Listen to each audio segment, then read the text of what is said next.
Good morning. Faith demonstrates itself, as we've seen, in a variety of ways. Now, I want to read you these verses, and then I want to give you what I think faith is demonstrating itself as here. Talking about Abraham, Sarah, and their generation, it says, "These all died in faith, not having received the things promised, but having seen them and greeted them from afar, and having acknowledged that they were strangers and exiles on the earth." In other words, the materialization of the promised land and a great seed didn't happen in Abraham's life and Sarah's life. Yes, they had Isaac, but that full content, that full story didn't come to bear in their life. Having acknowledged that they were strangers and exiles on the earth, for people who speak thus make it clear that they're seeking a homeland. If they'd been thinking of that land from which they had gone out, they would have had opportunity to return. But as it is, they desire a better country. That is a heavenly one. Therefore, God is not ashamed to be called their God, for he has prepared for them a city.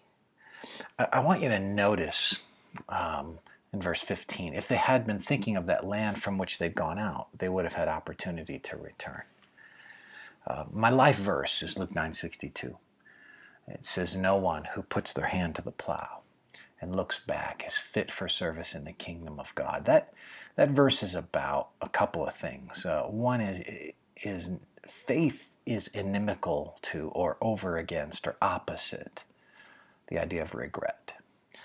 And faith includes the idea of repudiation. That's the word I want you to think about, repudiate. Faith means you say no to some things. Abraham and Sarah and their generation had to say no to staying at home. They had to say no to safety. They had to say no to risk aversion. They had to say no to having all their ducks lined up in a row.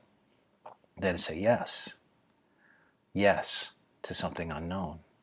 So there are things you might have to repudiate. There are things you might have to say, you know what?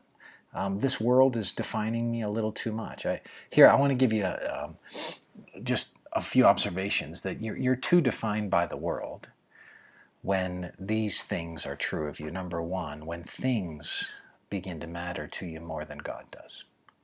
When you start hedging your bet, pursuing the Lord because stuff is in the way, then you got to repudiate some things. Secondly, when you treat people in relationships the same way the world does. The world uses relationships as expendable and expedient.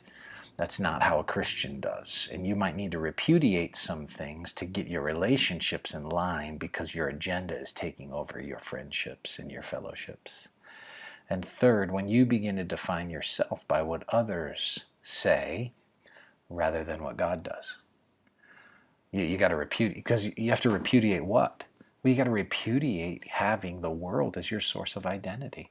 So the eyes of faith don't get hung up on what the world says or on what makes for safety. Instead, the eyes of faith say, you know what, we'll pursue God with a kind of rabid abandon that puts all our eggs in his basket.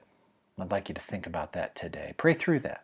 What might the Lord want you to repudiate today with the voice and the eyes of faith?